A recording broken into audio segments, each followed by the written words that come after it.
Good morning class. जैसे कि हम लोग पिछली क्लास में भी जैसे हमारा फर्स्ट पेपर ऑब्जेक्टिव आएगा, हमारा सिलेबस हो चुका है, इसलिए हम लोग उसमें वस्तुनिष्ठ प्रश्न का अध्ययन कर रहे हैं। यानी जो जो उसमें ऑब्जेक्टिव क्वेश्चन आएंगे, सिलेबस में जो जो ऑब्जेक्टिव क्वेश्चन बनेंगे वो हम पढ़ रहे हैं। जैसे कि जुलाई 1946 में, आप लोग नोट भी कर लीजिए, जुलाई 1946 में संविधान सभा की कितनी सीटों ने, जुलाई 1946 में संविधान सभा की कितनी सीटों ने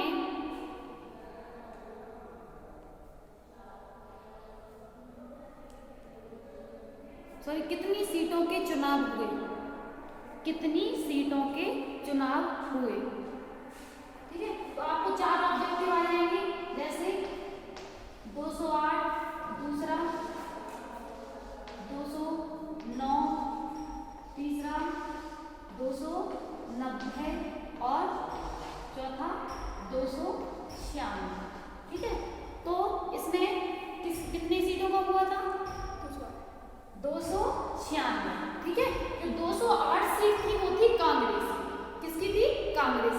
टोटल जो चुनाव हुए थे वो हुए थे 296 सीट। ठीक है, इसके बाद इसमें जो मनोनीत किए थे राजाओं द्वारा वो कितने सदस्यों को किया गया था? 93। ठीक है, तो आपने ये लिख लिया। आंसर क्या है इसका? 296। अब आप लिख लीजिए, जबकि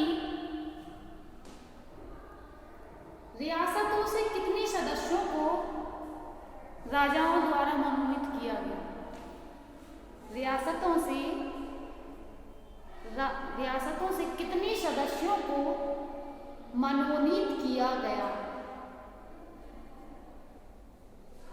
राजाओं द्वारा लिख लेना। ठीक है, रियासतों से कितने सदस्यों को राजाओं द्वारा मनोनीत किया गया? ठीक है, तो ऑप्शन लिख लेना, चाहे डायरेक्ट लिख लो। कितने सदस्यों को?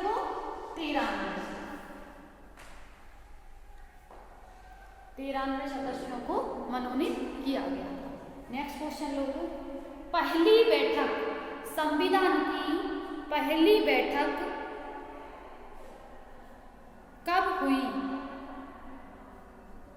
संविधान की पहली बैठक कब हुई? कब हुई थी? 9 दिसंबर 1946। आंसर लिखो इसका, 9 दिसंबर 1946। और नेक्स्ट क्वेश्चन लिखो, संविधान सभा में मुस्लिम लीग के कितने सदस्य थे? संविधान सभा में मुस्लिम लीग के कितने सदस्य थे? मुस्लिम लीग के कितने सदस्य थे? कितने थे? 73। 73। ठीक है, 73 सदस्य थे। इसके बाद लिखो, संविधान की प्रथम बैठक में, संविधान की प्रथम बैठक में अस्थायी सदस्य के रूप में, अस्थायी सदस्य के रूप में किसे चुना गया था? किसे चुना गया था या किसे बनाया गया था अस्थायी सदस्य के रूप में? किसको? सच्चिदानंद सिन्हा। ठीक है, आंसर क्या होगा? सच्चिदानंद सिन्हा। सच्चिदानंद सिन्हा।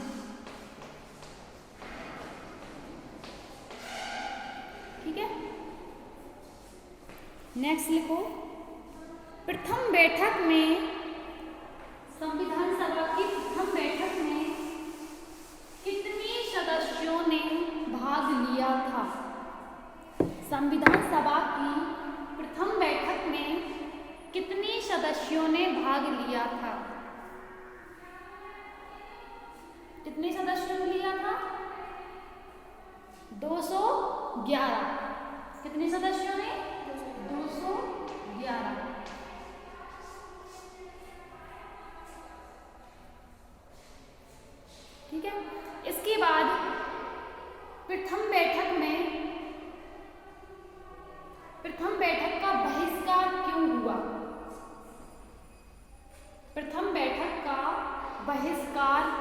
हुआ। क्यों हुआ था? क्योंकि इसमें जो मुस्लिम लीग के 73 सदस्य थे ना, उन्होंने एक ने भी भाग नहीं लिया था, इसलिए जो प्रथम बैठक थी उसका क्या हो गया था? बहिष्कार हो गया था। ठीक है, तो इसमें लिख लो, क्योंकि इसमें आंसर में मुस्लिम लीग के सदस्यों ने भाग नहीं लिया था। मुस्लिम लीग के सदस्यों ने भाग नहीं लिया था।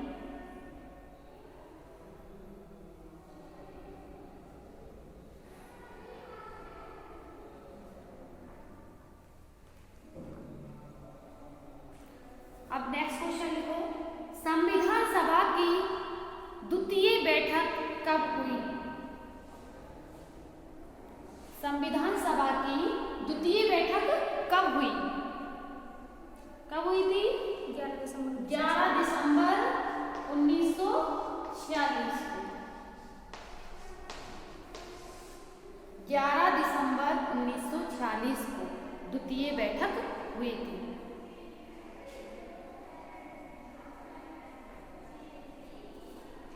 देखो, संविधान सभा का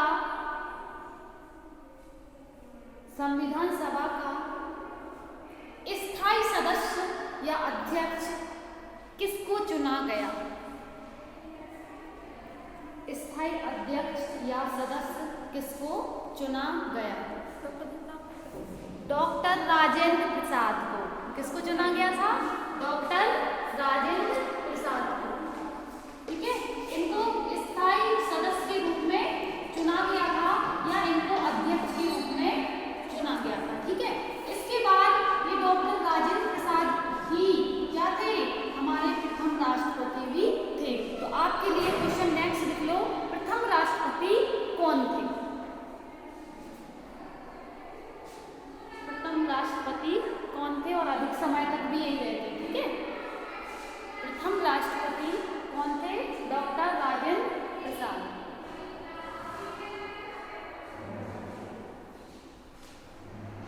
नेक्स्ट लिखो, संविधान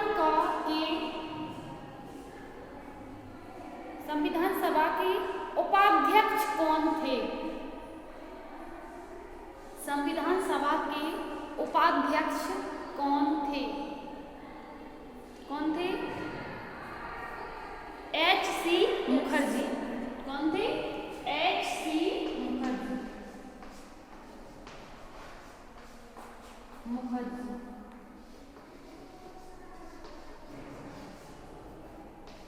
H.C. मुखर्जी संविधान सभा के उपाध्यक्ष थे। ठीक है, नेक्स्ट लिखो, संविधान सभा के संवैधानिक सलाहकार कौन थे? संविधान सभा के संवैधानिक सलाहकार कौन थे?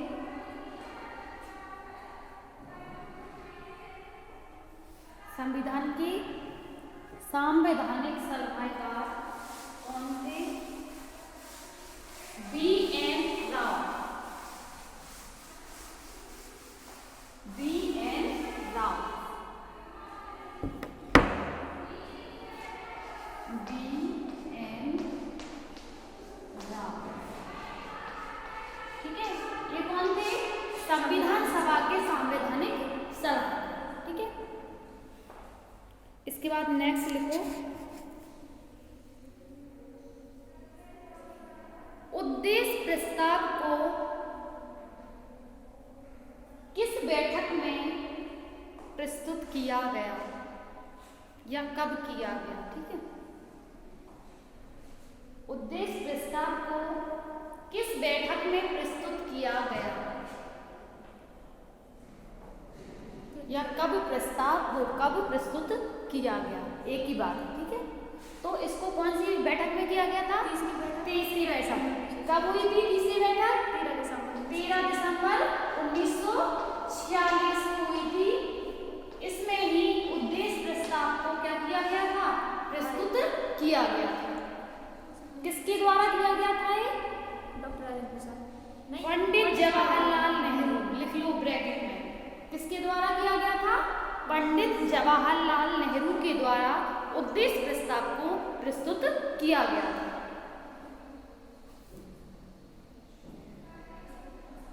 इसके बाद लिखो संविधान सभा में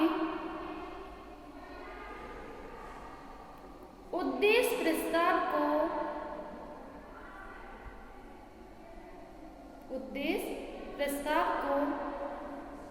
कब पास किया गया? उद्देश्य प्रस्ताव को कब पास किया गया? कब किया गया था? 22 जनवरी 1947। 22 जनवरी 1947।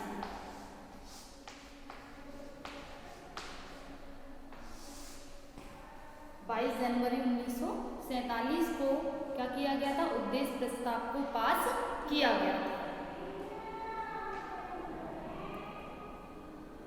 भारत और पाकिस्तान का विभाजन, भारत और पाकिस्तान का विभाजन किस योजना द्वारा किया गया? किस योजना द्वारा किया गया? कौन सी योजना थी वो? 3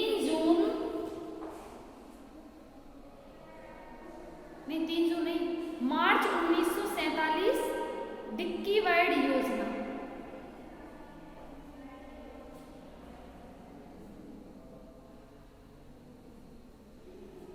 अरे इसका आंसर यही होगा, 3 जून 1947।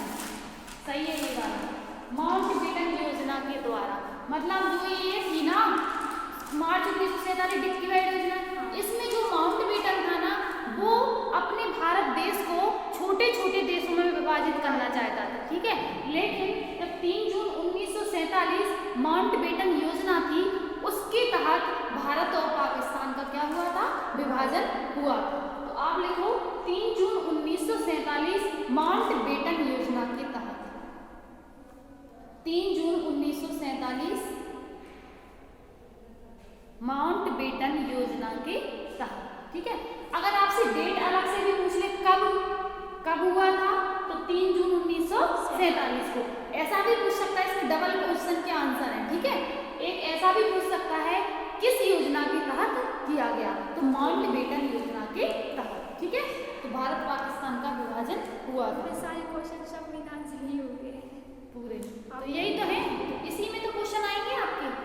यही ऑब्जेक्टिव फर्स्ट पेपर है ना, इसमें से ही आएंगे जो मैंने आपको पढ़ाया है पूरा, इसमें से ही क्वेश्चन बन के आएंगे बीच में। अच्छा, और क्या। इसके बाद लिखो नेक्स्ट, जब भारत और पाकिस्तान का विभाजन हुआ तो भारत पाकिस्तान का विभाजन हुआ तो सदस्य संख्या कितनी थी? पहले जब अपना संविधान के लिए क्या किया गया था, मतलब प्रस्ताव आया था ना, उसके लिए घोषणा की गई थी ना, तब कितनी थी? 389। यानी जो ब्रिटेन के प्रधानमंत्री एटली द्वारा जो वो बताई गई थी, जब कितनी थी? 389। इसके बाद भारत और पाकिस्तान का विभाजन हो गया था तो कितनी बची थी? 324, ठीक है। तो इसका आंसर क्या होगा? 324।